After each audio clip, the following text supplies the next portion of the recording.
We're going to learn how to do the magic circle, also called a magic loop or adjustable loop. Lay the yarn over your fingers with the tail facing you. Wrap the yarn around your fingers. Pinch where the yarn overlaps with your free hand. Insert the hook through the center of the circle. Catch the strand of yarn attached to the ball with your hook. Pull the yarn through the center of the loop. Yarn over, pull through the loop on the hook. This creates a chain. Insert hook into the center of the loop. Work your first round of stitches into the center of the loop.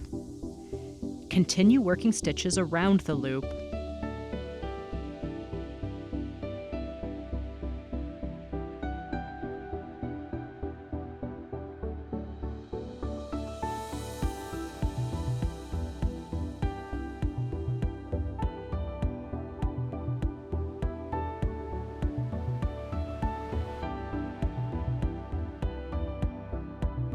Pull the short tail of the circle to tighten the magic circle.